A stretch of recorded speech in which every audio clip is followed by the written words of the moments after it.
மத்தேயு 4:4 மத்தேயு 4:4 என்ன சொல்லுகிறது?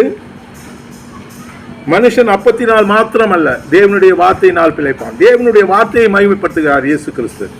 அதே மத்தேயு 4:4 8 9 10 11 வரைக்கும் என்ன சொல்லப்பட்டிருக்கிறது?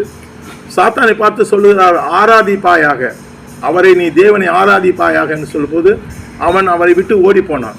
ஆராதனை எங்குண்டோ அங்கு விடுதலை உண்டு.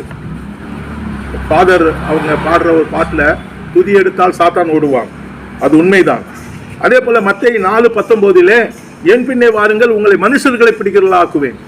மனுஷர்களை பிடிக்கிறவர்களாக்குவ தேவன், மனுஷர்களை பிடிக்கிறவர்களாக்குவார். நாம் இயேசுவின் பின்னே போக வேண்டும். இயேசுவுக்கு முன்னே போகக்கூடாது, இயேசுவுக்கு பின்னே போக வேண்டும்.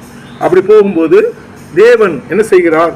உங்களை மனுஷர்களை பிடிக்கிற ஊழியத்தை தருகிறார். ஊழியத்தை பற்றி அவர் அதிகமாக அங்கு சொல்லுகிறார். அது மாத்திரமல்ல, மத்தேயு 4:23-24 சகல வியாதியஸ்தர்களும், சகல வியாதி உள்ளவர்கள், சகல பிணியாளிகள், பிசாசு பிடித்தவர்கள், சந்திரரோகிகள், திமிர்வாதக்காரர்கள், பேரலைஸ்ட் மற்றும் காக்காவலிப்புக்காரர்கள், பிசாசினால் பிடிப்பட்டவர்கள், பலவீனம் உள்ளவர்கள், அவர்கள் எல்லாரும் ஒன்று சேர்ந்தார்கள்.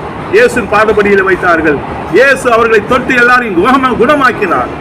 அவர் குணமாக்குகிறார். இயேசு குணமாக்குகிறார். எனக்கு அருமையானது.